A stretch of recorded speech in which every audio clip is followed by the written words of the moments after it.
This is your ultimate stop for everything sports. The Golden State Media Concepts Sports Podcast. Should I say more? From the NFL, MLB, the NBA to MMA, it's all in here. The Golden State Media Concepts Sports Podcast. Listen now.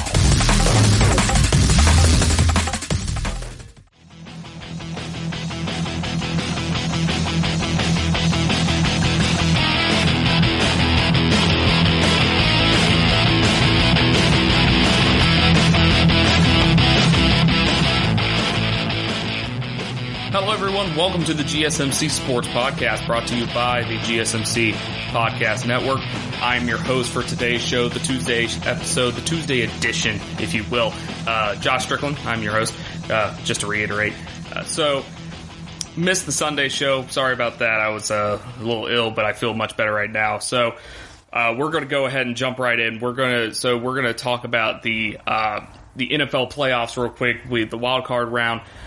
Wildcard weekend happened this past weekend, and it was an amazing slate of games. I think every single game was interesting to watch, down to the wire.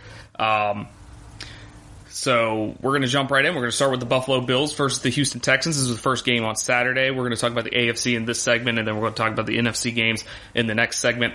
So stay tuned for these two segments at least. This was a fantastic game. Houston Texans versus Buffalo Bills. It was just kind of a back and forth going on. It's not a high scoring game, not at all. But it was kind of right where Vegas had it with the over under. I think the over under was like 41 or something like that, and the game ended up being 22-19. So the Texans won. Texans had a fantastic game against the Texans offense was struggling throughout the whole first half. This is definitely the game of halves. This is the game you show to people, tell people that football is definitely a game of halves, game of, momentum shifts and stuff like that. Because you start the game off, you got Buffalo with a 6-play, 75-yard touchdown drive, running a trick play to throw a touchdown pass to Josh Allen. Not Josh Allen throwing a pass, it's Josh Allen catching a touchdown pass. So you start off with them going right down the field, getting that touchdown to make it 7-0 to start the game off. Then you have Houston's offense just getting nothing. Their first drive was 8 plays, 38 yards, ended in a punt. Second drive Houston had was 6 plays for 18 yards, ended with a punt. So Houston getting absolutely nothing going on. Their offensive line is pretty much invisible as far as I'm concerned. Deshaun Watson's running for his life the entire time. DeAndre Hopkins being covered up, never being targeted, not getting a catch, obviously, because he wasn't targeted at all. So Bills eventually get another field goal, make it 10-0. Then Houston's third drive, 6 plays, 25 yards, ending in a punt. So if you're keeping track at home, Houston has, after 3 drives, they have under 100 yards of offense. So they had 3 drives, all end in punts. Then Buffalo gets the ball back and kicks a field goal pretty much to go into halftime up 13-0. So then you get to the second half. Houston, you would think that Houston would have something figured out for the offense, maybe some chickeration going on, because you kind of have to at this point. But first drive for the Texans, 3 plays, -6 yards. So they punted. But pretty much, a lot of people have been pointing to Houston's offense, but I want to point out to Houston's defense, which I know the Buffalo Bills offense is not. Josh Allen is a meh quarterback. I mean, he had a good game. I think he had a pretty good game in this one.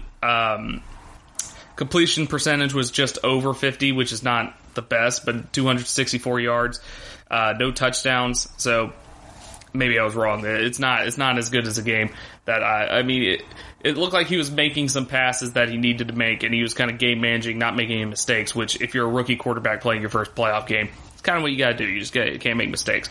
But the Texans defense held the Bills to just field goals. after that first touchdown, which, by the way, was scored off a trick play. So Houston's defense definitely kept them in this game. But next Houston drive, you got a fumble. It's 4-play, 17-yard drive, ended in a fumble, which led to another field goal for the Buffalo Bills. But then, finally, Deshaun Watson pretty much has to carry the team on his back. They finally score a touchdown to make it 16-8 as they went for 2 afterwards. But Deshaun Watson ran it in for 20 yards, breaking some tackles on the way. And then Houston gets another field goal. Then they get a touchdown to make it 16-19, which was a Deshaun Watson pass to Carlos Hyde for 5 yards for a touchdown. And then you had a couple turnover on downs by each. The Texans had kind of a interesting decision to go for it on fourth down with I think under 2 minutes left. So, I mean, I understand the reasoning behind it, but you kind of want to just punt that to make it a little bit more difficult on the other team. But Buffalo gets a field goal to make it 19-19. Then we went to overtime where Deshaun Watson once again breaks 2 tackles at the same time. He was pretty much sandwiched in between 2 defensive linemen, and he somehow came out just fine, rolled out, threw a check down route, and then the running back did the rest on that one to get them inside field goal range. So they kick a field goal to win 22-19. So fantastic game. Really proved that Deshaun Watson is the real deal, I feel like. But Deshaun Watson's real deal. It was just a great game. Josh Allen, like I said, meh game. Could have been better, but I mean, he's a rookie quarterback playing his first playoff game. So can't really ask for much more. That Buffalo defense did fantastic, but at the end of the day, they blew a 16-0 lead. Just like Ohio State. But anyways, we'll move on to the next game. You got Tennessee Titans versus New England Patriots. Now, this game going into it, I was expecting. So going into the playoffs, I was expecting it's like there's no way the Patriots do well in these playoffs because they looked. I mean, they went 12-4, but their offense looked hideous throughout most of the year. They have injuries out the wazoo. Pretty much their only receiver is Julian Edelman. Their defense is still pretty solid, but I mean, yikes. And I knew the Patriots were going to lose a playoff game. I knew they weren't going to make the Super Bowl or anything, but I didn't expect it to be the Titans, as the Titans beat the Patriots 20-13. So a lot of the talk about this game was that is it the end of the dynasty for the Patriots? Is Tom Brady done, or is Tom Brady done with the Patriots? Is this it? In my opinion, it might be it for Tom Brady with the Patriots, as the Patriots offense looked stagnant the entire night. They couldn't get anything going for most of the night. I mean, they drove down the field, got a field goal, then got a touchdown on their second drive. But after that, it was punt, punt, punt, interception, punt, punt, fumble, stuff like that. So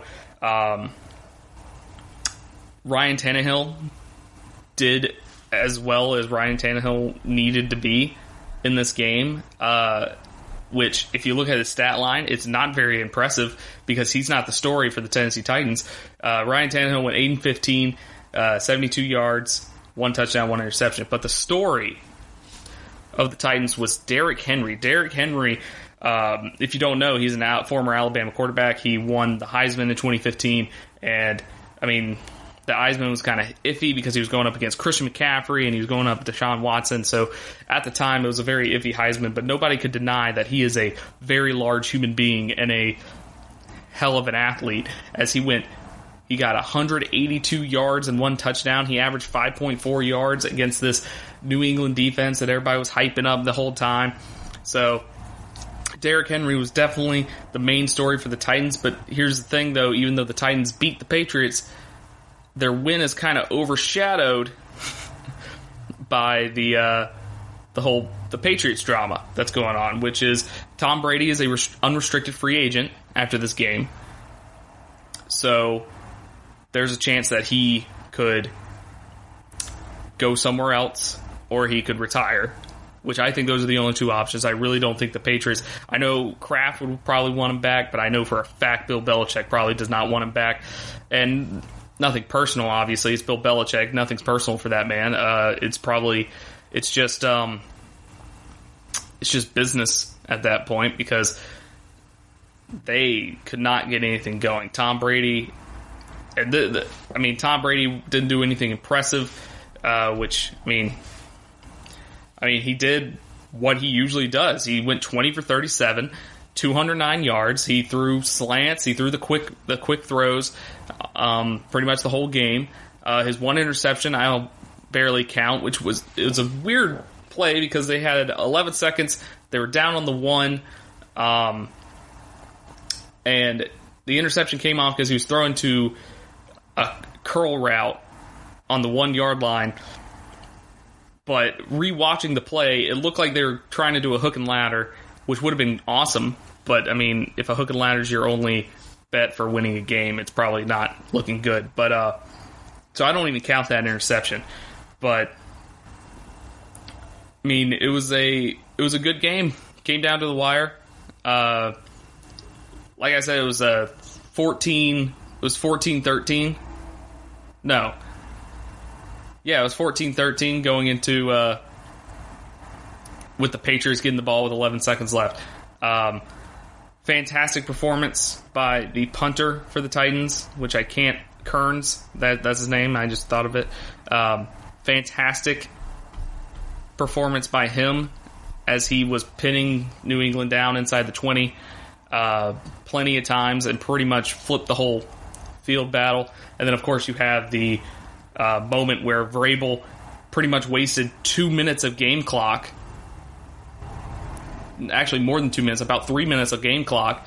With like 5 minutes left to go in the game, he wasted 3 minutes of game clock with that penalty thing that Bill Belichick pulled against the Jets, which is basically if you get a false start and there's more than 5 minutes left to go in the fourth quarter in the game, if you get a false start, the clock still runs for some reason, which that's stupid. But we'll get more into stupid NFL rules in the next segment, as we will talk about the NFC games that happened Sunday night. So stay tuned for that one, and we'll be right back. Are you looking for the very best NFL and college football podcast? Then check out the GSMC Football Podcast. Get the latest football news both on and off the field. From the NFL Draft to trades to the rumor mill to the NFL Combines. They got you covered. That's GSMCpodcast.com/football-podcast. Get updates on college rivalries, game day insights, and much, much more. It's football talk the way you want it. This show eats, sleeps, and breathes football. Don't forget to like them on Facebook and follow them on Twitter. Visit GSMCpodcast.com for more info.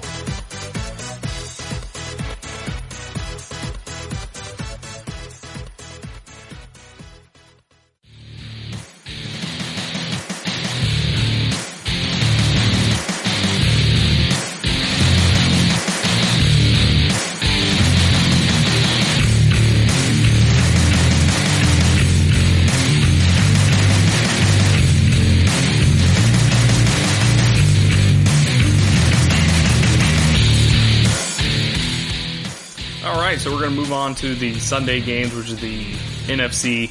Of course, so you have the Vikings versus the Saints, and then you have the Seahawks versus the Eagles. So we'll start off with the Vikings versus Saints. It was another overtime game, which I'm just going to briefly go. I'll briefly go into how my hatred of the NFL overtime system later in the game. But so going into this game, you had a couple big story. You had the biggest story, which is Kirk Cousins can't win big games. That's the main storyline going into it. And just for everyone to know I mentioned it as well in the Thursday show, I believe, last week. And it is a funny joke to say Kirk Cousins can't win big games. He can't beat a team over 500. Because, it's just one of those things where it's a nice coincidence. And it's just it's a coincidence. And if you don't watch any of the games and you just see that stat, it is kind of pretty telling. But if you actually watch the games, Kirk Cousins is trying his hardest out there. Usually Kirk Cousins has a really good game, and it's kind of a Tony Romo with the Cowboys situation where Tony Romo would have a fantastic game and then the team around him would just fall apart. Like, for instance, Tony Romo had like they lost one one game like 40-something to 40-something, and Tony Romo had like 5 touchdowns or something, but they lost, and everybody blamed Tony Romo for some reason. So it's one of those situations where Kirk Cousins, he's not necessarily the reason that they lose, but he just has that stat about him. Like, the stat's always attached to the quarterback, not the rest of the team. So, but in this game, Kirk Cousins played fantastic. He made some fantastic throws. 19 completions out of 31 attempts, 242 yards with a touchdown. So he played fantastic. Dalvin Cook had 94 yards. This game went down to the wire, went to overtime, which, I mean, there's so much stuff I could pull out of this, because this is the second straight year that the Saints offense has kind of looked bad. And actually, it's probably the third straight year that the Saints offense looked bad going into the playoffs. Like, they look like a force to be reckoned with. Everybody hypes them up. Drew Brees, fantastic quarterback. I love Drew Brees. But when they hit the playoffs, everything just kind of goes up in smoke, you know? Drew Brees had a fair enough game, 26-33, 208, 1 touchdown, 1 interception. So it kind of gets to the point where it's kind of like, can Drew Brees actually win a playoff game? And then you kind of think about it, he's 40 years old. He's getting kind of close to the end here. So I don't think this was the end, because Drew Brees still had a solid season. He got hurt for a couple games in the middle of the season, but that was a kind of freak accident that had nothing to do with his age. So you have Drew Brees and Sean Payton not being able to win the playoffs anymore. You got the fact that the Saints offense needed Taysom Hill to do anything. Literally, Taysom Hill came in most of the time, ran Wildcat, threw that 50-yard bomb, which set up a touchdown for the Saints. Taysom Hill was the man. Like, quick stats real quick. One throw for 50 yards. He had 4 rushes for 50 yards. And then he had a couple catches, I believe. Yeah, he has 2 catches for 25 yards. So he had 125 yards just by himself. And also he played special teams, and he played everything. Taysom Hill's a magnificent person. So if you're a Saints fan, you really got to start thinking, it's like, if Drew Brees retires, who's the next guy up? I mean, you have Teddy Bridgewater. Teddy Bridgewater is a very good quarterback, in my opinion. He was very serviceable when Drew Brees went down earlier in the year. But Taysom Hill, though, if Teddy Bridgewater signs somewhere else, say maybe the Patriots, if Tom Brady doesn't sign with the Patriots again. So if Teddy Bridgewater wasn't available, would you start Taysom Hill? And this is, of course, very, very speculative, because it would require Drew Brees to retire, Teddy Bridgewater to not return with the Saints, and then basically you're just kind of left with Taysom Hill. But would you rather start Taysom Hill than draft someone or get someone for free agency or try to trade for someone? Because Taysom Hill, he can do it all. I mean, that pass was a beautiful pass. If he practices at quarterback, he could probably be serviceable at least, and then of course you can run him in Wildcat, and you can do a bunch of trick plays, which I'm sure Sean Payton would love. So that's just kind of a thought. And then you think about, then you go on the next story about this game, which is the good old NFL overtime rules, which always get brought up in the playoffs. Last year, Kansas City Chiefs, Patrick Mahomes, hottest player in the league last year, didn't get to touch the field in overtime because the Patriots marched down the field and scored. And I understand the argument that this kind of overtime is more team oriented, because the defense has to stop the offense. The Vikings literally marched down the field and scored at will. Kirk Cousins made a fantastic throw to Adam Thielen, and so at the end of the day, you have to stop the other team to win the game. I understand that. However, when Drew Brees, which is considered one of the best quarterbacks of all time, doesn't get to touch the field in a playoff game, in overtime, that's kind of where it's sketchy. So I'm definitely more of a fan of the college overtime system, but I understand that the college overtime system is more oriented towards offense, whereas the NFL one is more towards you need to have good offense and defense. And it works sometimes. Like, for instance, the Bills-Texans game, they went back and forth. Defenses were stopping the offense, and nobody scored until later in the game with a field goal, which that was after both teams had touched the ball and stuff like that. So you have moments like that where it really works well because it's entertaining. You have the stress of it and everything. You have the pressure on both defenses to stop the team. Times like that, it works. But in times like this, where one team just marches down the field and scores a touchdown, the game's over.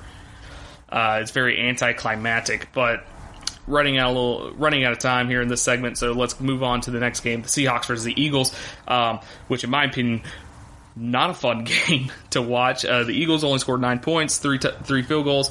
Seahawks scored 17 points, 2 touchdowns and a field goal. They started out with a field goal. I mean, it was interesting to watch because it was a one-score game throughout the entire time, but it was uninteresting to watch because Carson Wentz went down early in the game, and the Eagles already have a banged-up everything pretty much. I saw something like they're starting running back, starting running back, a couple receivers on the own line, and that's just the offense or something. They were missing like 6 guys on offense alone, and then Carson Wentz went down. Josh McCown went in, which I love Josh McCown because he saved my fantasy football season 1 year, like 2 years ago when he played for the Jets. He saved my season. I was down in the gutter, and then I picked up Josh McCown, and then I made the playoffs somehow. Lost in the first round, but anyways, nobody cares about my fantasy team. But anyways, so Josh McCown comes in, and Josh McCown is serviceable. Yeah, I actually think he had a really good game. 18 for 24, 174 yards. I mean, all things considering, he's a backup guy. He's 44 years old or something like that. It was pretty serviceable. He played his heart out. This is the first playoff game that he played in. He was on a playoff team in 2008, the Carolina Panthers. So this is the first one he's actually got to play in, and he gave it his all. I mean, it wasn't enough, obviously, as the Seahawks won 17-9, but the main story of this game was DK Metcalf. It's kind of a coming out party, which, I mean, when he came out of the draft, I mean, he looked great. He looked like he was on steroids, which he's not, obviously, because he's probably been drug tested a billion times as he's been in the league. But he had the height, he had the speed, he had the vertical, and he had the highlights in college to back it up.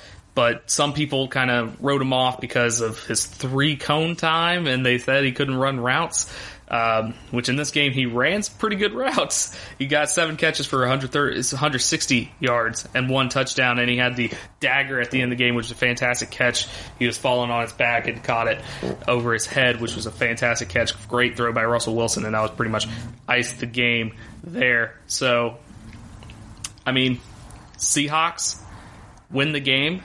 I'll preview the divisional round games when we get on the next show on Thursday.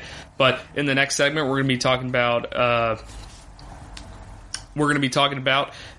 Kevin Love, the Kevin Love situation in Cleveland. Like, what's going on there? A little drama going on, a little trouble in not paradise, I guess. But Kevin Love drama when we come back.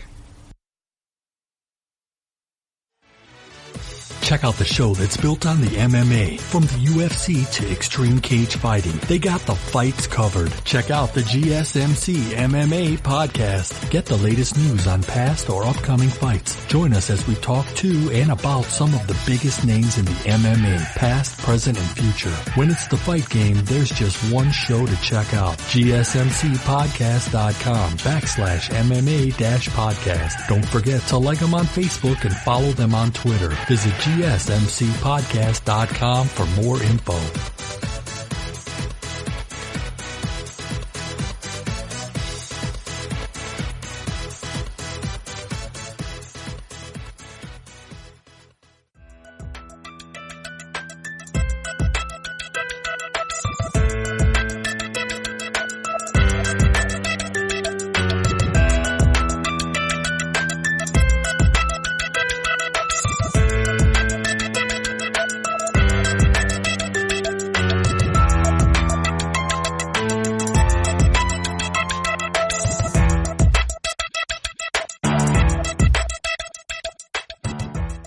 Can you feel the Kevin Love?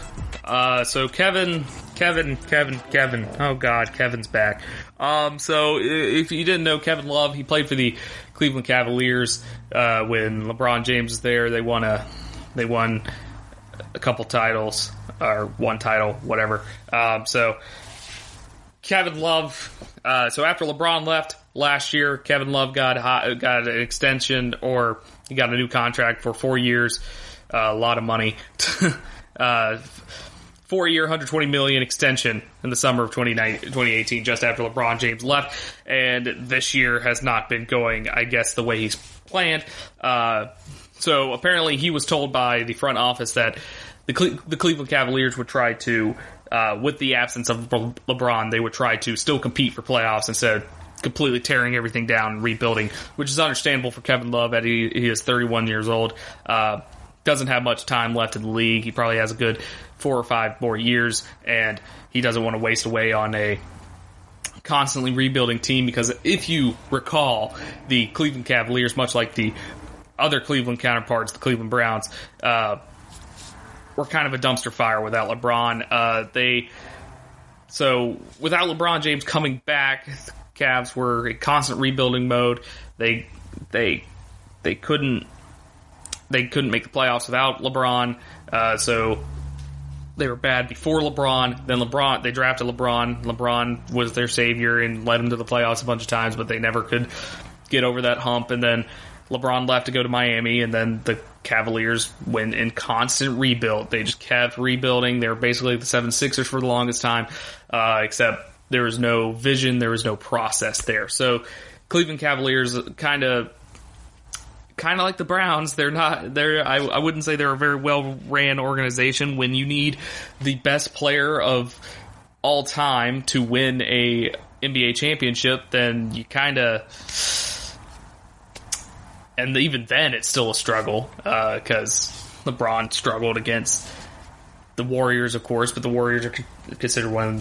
they beat the best Warriors team, arguably, the one that broke the record for wins in a season, but you still needed one of the greatest players of all time to win a championship, and even then it was still difficult. So Kevin Love's kind of still in this. I can see how he's feeling. He's kind of in this. He's just kind of in this nowhere space where he's playing okay, but he's on a bad team. He thinks he can contribute somewhere else. It's kind of like what Anthony Davis did, except Anthony Davis was the guy in New Orleans, and he just wanted to leave and go play with LeBron. Kevin Love, he came to Cleveland to play with LeBron and Kyrie, and then both of them left, and now it's just Kevin Love, and he does not want to be in Cleveland at all, apparently. So he had an emotional verbal outburst a couple days ago towards the general manager, Kobe Altman, following a shoot-around on this past Saturday, expressing his displeasure and disgust with the organization. Apparently, he was screaming in front of his teammates and coaches and front office members that there was no feel here, which could potentially mean that he's not feeling where he's at, or there's no cohesiveness among the team, or there's no team to speak of. So he was screaming in front of teammates. He's kind of having a temper tantrum and stuff like that. So after that, he posted a picture of Joaquin Phoenix as the Joker, lifting his lips with his fingers, the faint smile. So it's like he put his fingers in his mouth and forced a smile, pretty much. And Love captioned that with mood. So the way I'm reading into that is that he's kind of being forced to act like everything's okay with the organization, and he feels like a clown or something like that. I don't know. I mean, this is a very interesting situation, because Kevin Love, of all people, he always seemed kind of not outspoken. He just kind of went with the flow, I feel like. I mean, maybe it's because he's the guy and he just can't handle it. He can't handle the pressure, or it's just the fact that you eventually get tired of this machine of Cleveland, pretty much the factory of sadness, as one of my favorite YouTube videos has said. I mean, you have, I mean, think about it. You at home, if you're listening to this, think about it. You get moved to a team in Cleveland. You win a championship or two you play with one of the greatest players of all time, LeBron James. Then LeBron leaves, Kyrie leaves, and now you're stuck. You just signed an extension for 4 years, and you're in year 2 of that extension, and your team's bad. You were told by the front office that you were going to compete for playoffs, make the playoffs, and be competitive, but you're now stuck. You're still stuck with a rebuilding team, and you are constantly rebuilding. Just rebuild. How would you feel? I mean, he obviously feels like he's been lied to, as, like I said, the front office said that they wanted to compete. So, another incident Love had, which was on December 31st, he was fined $1,000. He was spotted by a camera, and I saw the video. It's on Instagram, that he comes off the court, the rest of the team's in the huddle, and he comes off the court and just starts banging on a chair. He just slaps the Cavaliers bench away from the team huddle. They were getting blown out at the time. He asked the Cavs coach to get taken out to cool him down, and then the coach asked what was wrong. Love said that he didn't like how selfish the first unit was playing. So, I mean, this is not the first time this has happened, actually. Love raised his voice to Altman last year. Altman threatened to fine him. He said, "Go ahead, I have plenty of money," which is a baller move, by the way. That is, I like that. That's nice. That's good stuff. So Altman, I mean, clearly there is a problem here. Clearly, Kevin Love's not happy. He said he would prefer a trade, but he has not publicly asked for one because that would equal a bigger fine. He wants to get traded out of there. He and the GM kind of have issues with each other, which, once again, if it is true that Altman said that they were trying to compete for the playoffs, and here they are at 10-24 and kind of in that rebuilding phase that the Cleveland teams are always in, apparently. But once again, Love is 31. He doesn't have much time in the league. He could. I kind of like this. I like the fire coming out of him because, most people, he's got a ring. He has no reason to really want to compete. He's getting paid $120 million for 4 years to just kind of sit around. But, I mean, some of these guys have that competitiveness. And he missed 60 games last season for a toe surgery, which that kind of added on to the Cavs' rebuild schedule. But I mean, it looks like the Cavs were kind of planning on this going on. But right now, Love is averaging 16.6 points and 10.5 rebounds in 29 games this year. I mean, he's not playing bad. I think he'd do really well on a better team. Obviously, I'm just wondering what team could trade for him. Which I'm going to have to think about that a little bit. I might add on to this on Thursday. I might need to think about that a little bit more as I kind of put myself on the spot. So when we come back in the next segment, we'll talk about Anthony Davis and. We'll talk about Anthony Davis, what LeBron said about Anthony Davis to the Pelicans when they played the Lakers played the Pelicans. So we'll be talking about some more NBA drama, sort of, not really, when we get back. Are you looking for help for your fantasy football team? Check out the GSMC Fantasy Football Podcast. Get today's best advice on who to start, who to sit, even who you should draft. From sleeper picks to red hot lineups, they got it all covered for you. That's GSMCpodcast.com/fantasy-football-podcast. We'll cover traditional leagues, dynasty, PPR, even IDP leagues. When you need fantasy help, there's just one show to hit up. Don't forget to like them on Facebook and follow them on Twitter. Visit GSMCpodcast.com for more info.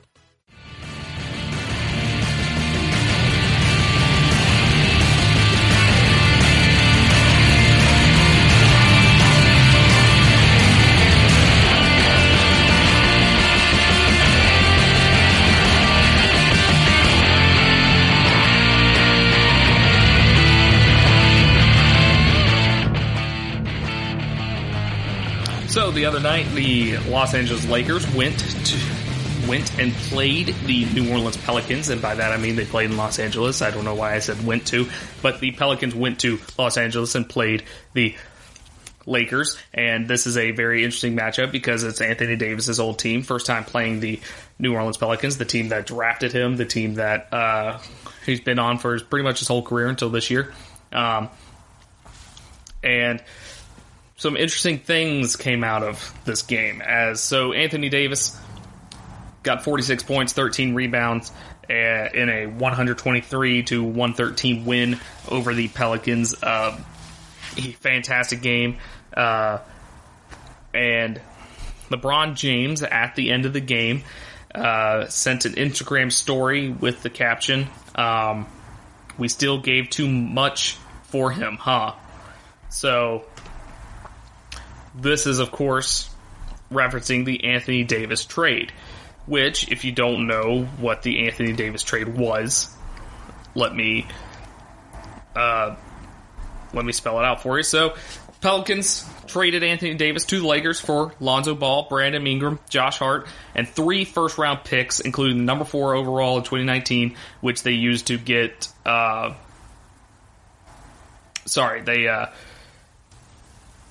They got Zion out of it. I mean, they got Zion out of it. So, basically, they traded for 3 young players and then also Zion Williamson. Lakers sent New Orleans number 4 pick for last year, top 8 protected pick in 2021, which becomes unprotected in 2022. An unprotected swap in 2023, unprotected first in 2024, an unprotected swap in 2025. So the 2021 pick goes to New Orleans if it's in the top 8. If not, they get an unprotected first in 2022. So basically they got a bunch of picks. I mean, they got a bunch of draft picks. So the Pelicans, I really like this trade for the Pelicans, by the way. I mean, it's working out for both parties in general. Pelicans got 3 really good young players, and they got Zion Williamson out of it, and then they have more first-round picks in the future. Early first-round picks, like that protected one, top 8. So the reason... So when that trade came out, everybody was like, oof. There's huge arguments on Twitter. I know I myself was not arguing, but I had some conversations with friends about it. Some people were saying that the Pelicans shouldn't have traded Anthony Davis to the Lakers. Some people were saying that the Lakers gave way too much for Anthony Davis. So it's an interesting conversation. LeBron, of course, thinks they did not give up enough, which, of course, he does. The Lakers were one of the best teams in the league. They had a slow skid a little bit back, but they're back. They're back on top now. You have 2 of the best players in the league with Anthony Davis and LeBron James. The core around them is kind of iffy, but I mean, as long as you have one of those 2 on the field, you're on the court, you're pretty much golden. However, here's the thing, though. I still think they might have given up too much for Anthony Davis. So Anthony Davis, best defender in the world. He can score a lot of points. He's gigantic. He's 6'2", 11 or something like that. So, I mean, you would be crazy not to trade for Anthony Davis, in my opinion. I mean, like I say, he's a top 5 player in the league, in my opinion. He can defend. Like I say, he can score. Here's the issue, though. I know LeBron is one of the greatest players of all time, but how many years do you think LeBron has left? And we have the same conversation with Tom Brady over with the Patriots. Like, how many years does he have left? But as you saw from this year, for Tom Brady, eventually it kind of catches up to you. You can be confident and say that you're going to play forever or whatever. Now, obviously, LeBron James is in better physical form. He's in better shape than Tom Brady, I feel like. But, I mean, eventually that's going to run out. And then you have Anthony Davis, who's a free agent at the end of this year. He could leave. If you re-sign Anthony Davis and LeBron James keeps playing at this level that he's been playing at for the next couple years, then this is a great trade. But those are big ifs. Because, I mean, LeBron keeps having groin issues. One of the main things LeBron had throughout his entire career is that he didn't really get injured that much. But the past few years, he's had a lot of groin issues. Anthony Davis is not a guarantee that he stays with the Lakers. So you traded three really good players that were considered the future of the Los Angeles Lakers. You have Lonzo Ball, who's a fantastic point guard. He's scoring more. He's making insane passes. His vision on the court is amazing. You got Brandon Ingram, who showed a lot of promise, and then got Josh Hart that showed a lot of promise. And then, of course, 3 first-round picks, which they already used one to get Zion Williamson, and then they got the 2021, they got 2022, 2023, and then you got all these unprotected swaps and stuff like that. I mean, you can obviously look at the results right now because Anthony Davis scored more than all 3 of Lonzo Ball, Brandon Ingram, Josh Hart combined in the game against the Pelicans. But if you look at it future-wise, which most fans don't care about the future, they care about winning now, and I understand that because at the end of the day, if the Lakers win the title, it doesn't matter. None of this matters. Like, nobody's going to care. If the Lakers win the title, none of this matters. But in the next couple years, you're going to have the Pelicans kind of sitting nice and pretty. They're going to have enough. They're going to have enough draft capital to either trade for bigger stars or draft players to build around Zion. And if they keep Lonzo Ball, if they keep Brandon Ingram, Josh Hart, they could keep as well. Then the Pelicans have a solid team going in, and they could be. I mean, I'm under the impression that if Zion played this year, the Pelicans would be a lot better. The Pelicans might have won this game, I feel like, if Zion played.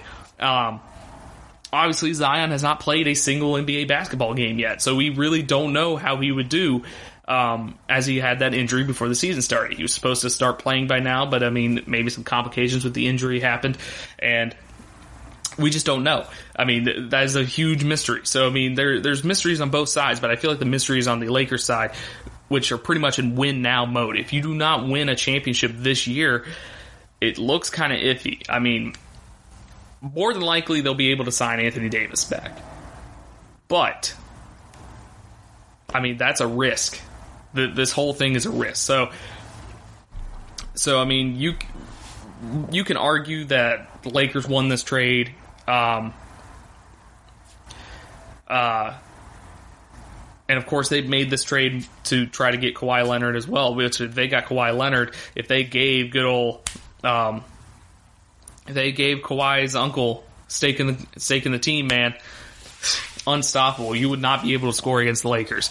But fact of the matter is, the Lakers are really good right now, but if they don't win a championship, which I don't think their team is built to win in the playoffs, they'll probably make the finals, the Western Conference Finals, just because it's LeBron James and it's Anthony Davis. But it's very hard for me to see these Lakers winning a title unless you have career performances in the playoffs by a 36-year-old LeBron, and then, of course, Anthony Davis. Anthony Davis, I believe, is, like I said, one of the great players, one of the best players in the league right now, and LeBron's one of the greatest players of all time. So it's a good combo, but I feel like the team around them, you need depth to win in the playoffs, because when LeBron's not on the court, the Lakers are not good. When Anthony Davis is not on the court, the Lakers are not good. So you can't have them both on the court for the whole game. So they kind of need some depth there. They need to either sign someone or trade for someone real quick. But basically, the way I'm looking at it is the Pelicans won this trade until the Lakers win the championship. That's how I'm looking at it. Because if the Lakers don't win a championship, the Pelicans won this trade tenfold. Because they got a huge haul for Anthony Davis, and the Lakers are enjoying it right now, but like I said, if you don't win a title, was it worth it? Good questions being asked.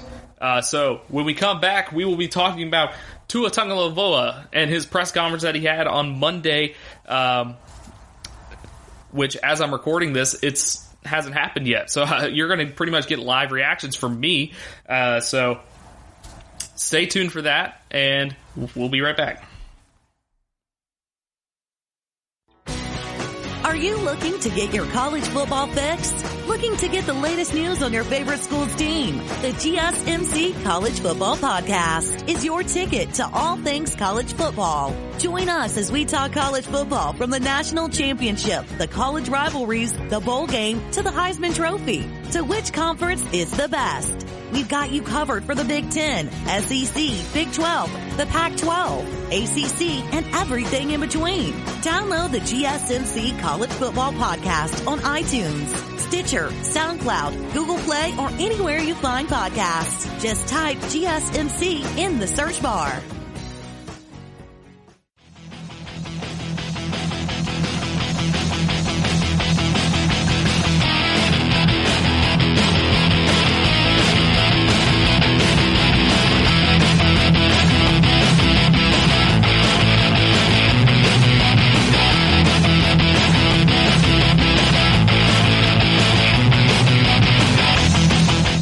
Tua Tagovailoa is officially declaring for the NFL draft. It just happened right here in front of my television as I am recording this on a Monday before the show goes out. I usually record the day before. So, just happened. He just declared. Not a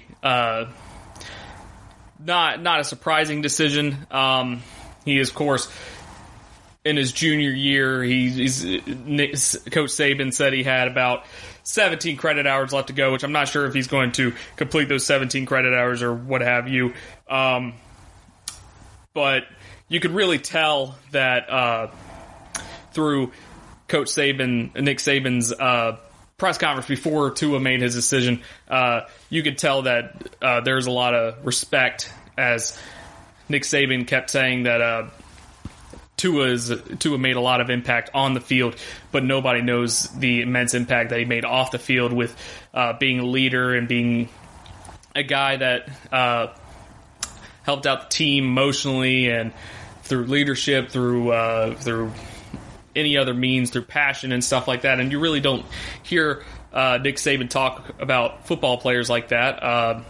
Nick Saban, of course, everybody considers him like the devil of college football because he's arguably the greatest college football coach of all time, and people think he's just like this evil guy that everything's business. He doesn't care about people's feelings, but I mean, he really does care about his players. But it just kind of. It kind of hit me differently when he was talking about Tua. I know it was very brief. If you watch the press conference, it was very brief. Saban had a very brief discussion about how much he loves and respects Tua. But, I mean, the fact that you're hearing Nick Saban say this kind of stuff is interesting to say the least. But Tua, let's talk about Tua's career at Alabama. Let's talk about his legacy at Alabama before we go into NFL talk. So everybody knows, of course, Tua was a freshman 2017. He came in at halftime of the national championship game against the Georgia Bulldogs and led Alabama to victory in overtime. And, I mean, that was pretty much... he came in for Jalen Hurts because Georgia was stopping Alabama through no matter what they tried. Jalen just wasn't doing what needed to be done. So Nick Saban made that business decision that everybody says he makes, that he acts like. He made that decision to start Tua in the second half. And, of course, that was a great decision because they went on to win the national championship. So if you really look at Tua's stats, so let's look at last year's stats, which is his first full year. So last year's stats, he had a 69% completion percentage, almost 4,000 yards passing, averaged 11.2 yards per pass, 43 touchdowns, only threw 6 interceptions, got sacked 13 times, and he had a QB rating of 199.5 throughout the whole season. So last year, there has not been there's only been one game that you could consider was a bad game for Tua, and that was the national championship against Clemson this past year when he started out with a pick 6, and then they didn't really score much. They scored a touchdown, and that was pretty much it, I'm pretty sure. So that was pretty much his only down game I've ever watched. He's a very impressive talent. He's got great movement in the pocket. He's mobile. Last year, which like I said, was his first full year, he had 190 rushing yards, which, I mean, that he's not a dual threat guy by any means, but he can scramble and he can extend plays and make some time for himself. You can really tell he was a true leader. I think NFL teams are going to love him. The lefty thing might deter some people because people hate left-handers. I don't know why. I'm not left-handed, but people hate them for some reason. So, but he is, in my opinion, he's going to be the best quarterback in the draft. Joe Burrow is probably number 1. Like right now, I'm watching SportsCenter. It says number 3 overall prospect on Mel Kiper Jr.'s 2020 big board. I'm assuming Joe Burrow is number 1 because of the fantastic year Joe Burrow's had this year, and he's kind of the hot flavor in town. And then of course you have Justin Herbert, who's also a pretty good quarterback. Not so good quarterbacking, not so good passing performance for Justin Herbert in the Rose Bowl, but he made a lot of plays with his legs, and he made plays when he needed to make them. So those are the two in front of him. I personally believe Tua is better than both of them. However, the injury history, as he broke his index finger in March 2018, suffered a separated knee and quad injuries in 2018 as well, surgery on left ankle in December 2018, October 2019, surgery on right ankle, and then, of course, his hip injury that took him out for the rest of the year. That hip injury is the big one because there were... it's the same injury Bo Jackson had, but of course there are different complications with Bo Jackson. It's not as serious as Bo Jackson's injury, but that's going to deter people from drafting him. But I still think he's worth it. He said he's going to rehab. He's probably not going to worry about training. Rehab is probably training to him, honestly. But I still think he's probably the best quarterback on the board. I don't think anybody's going to take he's probably not going to get drafted high because of those injuries. But I personally believe he's better than Joe Burrow. Joe Burrow is doing fantastic this year, but the thing about Joe Burrow is he was kind of pedestrian before this new offense for LSU came in. So is it really Joe Burrow? I mean, Joe Burrow makes some fantastic plays. He's very good in the pocket. He moves around a lot. He scrambles, makes some time for himself. But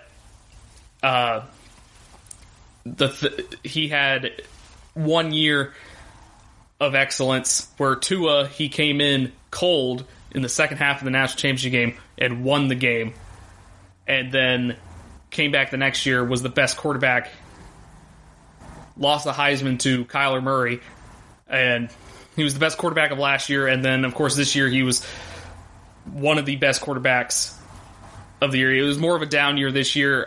So, for instance, he had a 71% completion rate this year, which is better than last year. Then he had almost 3,000 yards, but once again, he didn't play like the last 4 games or something like that. 33 touchdowns, 3 interceptions.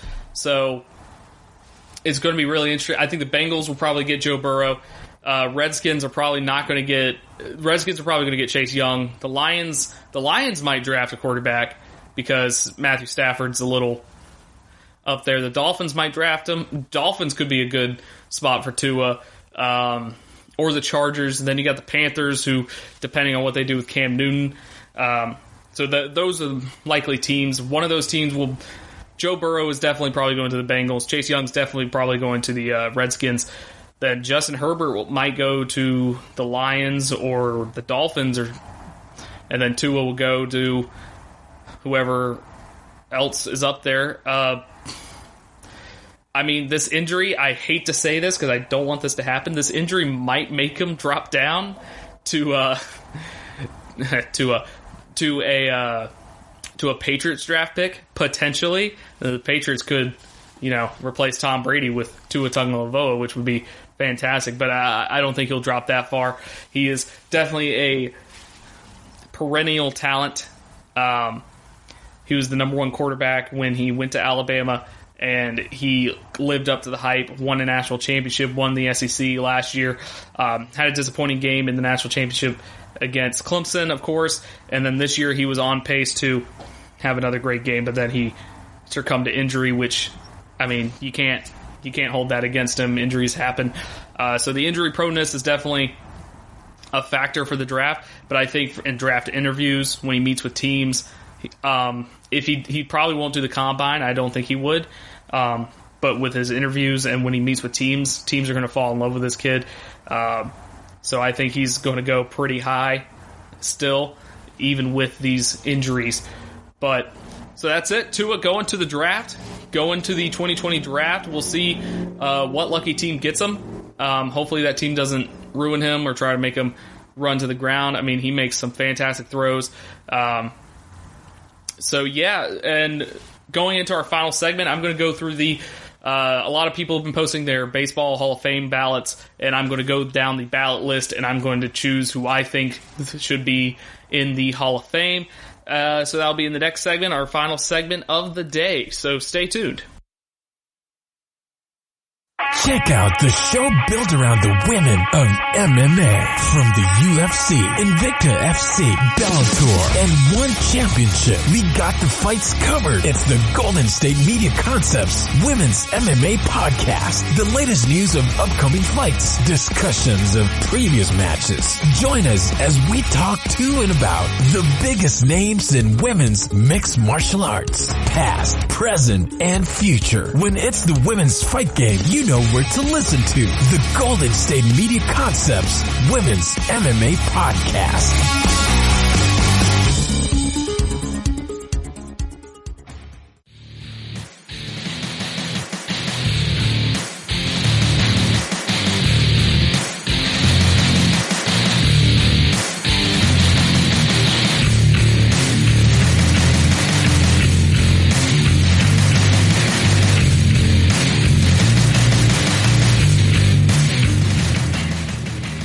So, as I said, I've been looking around Twitter, I've been looking on The Athletic, I've been looking at my different sources of news that I get, and I've been seeing a lot of sports writers, baseball writers specifically, posting their Hall of Fame ballots for the 2020 Hall of Fame. And the Baseball Hall of Fame is definitely always been interesting to me because the whole system they do where pretty much any player can get on the ballot.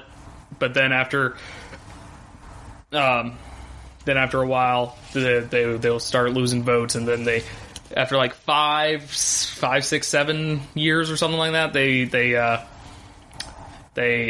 off the ballot. So just quickly run down. Here are the players that are on the official ballot, and I think you could write in players as well if they are still eligible to be voted into the Hall of Fame. So here's a quick list. It's about 30 or so names, but I'll go through them quickly. So you have Bobby Abreu, Josh Beckett, Heath Bell, Barry Bonds, Eric Chavez, Roger Clemens, Adam Dunn, Chone Figgins, Rafael Furcal, Jason Giambi, Todd Helton, Raul Ibanez, Derek Jeter, Andrew Jones, Jeff Kent, Paul Konerko, Cliff Lee, Carlos Pena, Brad Penny, Andy Patet, J.J. Putz, Manny Ramirez, Brian Roberts, Scott Rowland, Kurt Schilling, Gary Sheffield, Alonso Soriano, Sammy Sosa, Jose Valverde, Omar Vizquel, Billy Wagner, and Larry Walker. If I mispronounce any of those, I apologize. I'm really bad with names. So, going through this list, of course, you have the big elephant in the room, which is Barry Bonds, Roger Clemens, and Sammy Sosa. So these three players very publicly got outed as using steroids, which there's a huge argument over everyone in the baseball community over whether they should be in the Hall of Fame. Because if you look at it, Barry Bonds had one of the best baseball careers outside of Babe Ruth. I mean, he beat Babe Ruth's home run record, allegedly, if you count the steroid ruined home runs or whatever, and I did that with air quotes. I know it's an audio medium, you can't see that, but that's how I did that. So he did that, and he was also a phenomenal fielder. He has a lot of steals as well. He has a bunch of extra base hits. He's one of the best hitters of all time, in my opinion.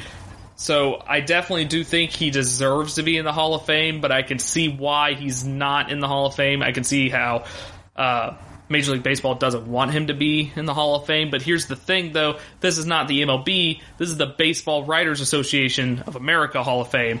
So baseball writers can put him in, but a lot of baseball writers are very traditionalist. They like the sanctity of the game, which I understand. So Barry Bonds, Roger Clemens. Roger Clemens, of course, is one of the best pitchers, I believe, of all time. But he got busted for using steroids, performance-enhancing drugs, and also you have Sammy Sosa, who was a phenomenal hitter as well. I think Barry Bonds and Roger Clemens, they definitely have an argument to be in the Hall of Fame. Sammy Sosa, not so much, in my opinion. He had, of course, the home run race with Mark McGwire, but I think other than that, I don't really think Sammy Sosa belongs in the Hall of Fame. But Barry Bonds, Roger Clemens, those are the two big ones that everyone wants to vote in. And I feel like they get more votes every year now. But I find it very hard to look at it. I should have looked up what their how many percentage of votes they got last year. But I know they were close. I think Barry Bonds had like 40%, and Roger Clemens had less than that. I think Barry Bonds will most likely get in at some point. I think he's running up on his last few years, though, on the ballot. So we'll see about that. Roger Clemens, I believe he also should be in there, but it's kind of less. I mean, people didn't really like Roger Clemens as a person. Here's my biggest issue with the Hall of Fame ballot. It's all baseball writers. Baseball writers hold grudges. So there's a lot of issues going on there. So if a baseball writer doesn't like a certain player, then they're going to not vote them in the Hall of Fame. So a lot of hurt egos going on here. But we'll move on. Next biggest name is Derek Jeter. A lot of people, I'm not positive. This might be his first year on the ballot. Not positive on that one. But a lot of people arguing whether or not he should be a first ballot or he should not. If you look at his stats, he's a pretty good hitter. He has a career splits of 310, 377, 440, which is really good. And this article I'm looking at specifically mentions that he played in 158 postseason games, which is essentially a full season, because a full season is 162. So he's played almost a full season of just postseason games, which is impressive. And he slashed 308, 374, 465 in those postseason games.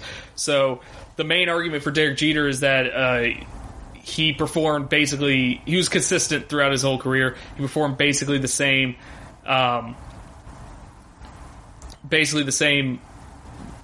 during the regular season and during the postseason, which is a big deal. He was also the main guy for the Yankees, which is arguably the largest baseball team.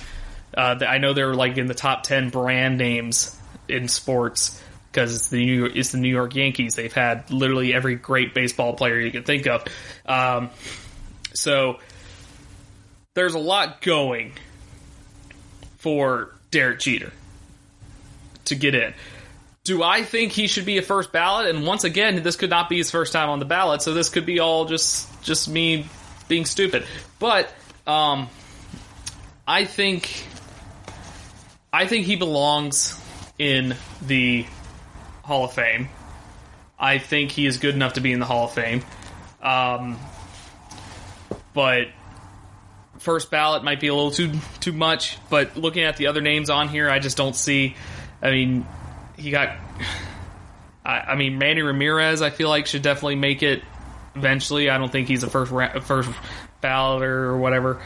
Jason Giambi, I feel like, might be good enough. Todd Helton.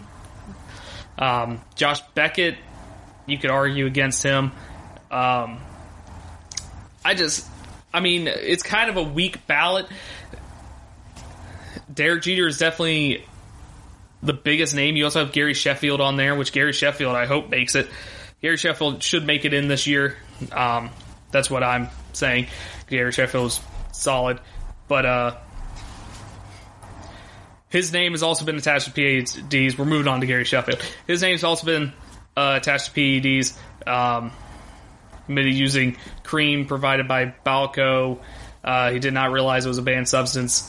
So, looking at his stats, his first All-Star selection was in 1992 to his last. So Sheffield's peak was pretty much like a 15-year. It was last for 15 years from 1992 to 2005, something like that. And in that span, he slashed 304, 411, 551 with a 153 OPS plus. He was a fantastic hitter. He definitely should get in. Kurt Schilling is another interesting name. World Series MVP, infamous bloody sock in 2004. In 19 postseason starts, he has a 2.23 ERA. Biggest issue with Kurt Schilling is a lot of people don't like him, and there's some good reasons for why people don't like him. It's kind of one of those ego things. He was a big villain when he played. He made some more noise when he worked for ESPN, as he got fired from ESPN for some comments that he made. So basically, it's really how you feel about Kurt Schilling as a person, whether or not you want to vote him in. But based off of his performance, he's definitely worth it. Now I'm going to talk about guys that I personally would love to see in the Hall of Fame. There's no way in hell they're making it. So Rafael Furcal, I'm a Braves fan. I grew up watching Rafael Furcal and Andrew Jones. So those two are definitely on my list of, man, I would love for you guys to be in the Hall of Fame, but I don't think they have good enough careers. Andrew Jones, he had the career arc. The beginning of his arc was perfect for the Hall of Fame, and then he kind of nosedived after his first 5 or so years, but he started off his career outstanding. Some people have made arguments that he should make it in the Hall, but he's definitely not going to make it in the Hall anytime soon. Rafael Furcal, I don't really have any stats for him off the top of my head. He's just a guy I loved. He's a very good defender, great shortstop. Hitting-wise, he was okay throughout his career. He played with a bunch of different teams, though, which that shouldn't hurt him, but it could. But that's the Hall of Fame ballot. Let me know if there's another name that I didn't mention that you think would be great in the Hall of Fame. You can tweet at me at Strickland_Josh, which is just my name. Backwards. No, it's last name first and then first name second. But if you enjoyed this podcast, please leave a review on iTunes, Spotify, wherever you get your podcast. Make sure you follow GSMC Sports on Twitter. It's GSMC_sports. Follow us on Twitter, Facebook, and that's it. Follow us on all our social media channels. Go check out the other shows, as I will be stealing their thunder, especially on Sunday. I will be talking mainly about the College Football National Championship between Clemson and LSU, but follow the GSMC College Football Podcast for more college football-oriented stuff. And I'll see y'all on Thursday. You've been listening to the Golden State Media Concepts Sports Podcast, part of the Golden State Media Concepts Podcast Network. You can find this show and others like it at www.gsmcpodcast.com. Download our podcast on iTunes, Stitcher, SoundCloud, and Google Play. Just type in GSMC to find all the shows from the Golden State Media Concepts Podcast Network, from movies to music, from sports to entertainment, and even weird news. You can also follow us on Twitter and on Facebook. Thank you, and we hope you have enjoyed today's program.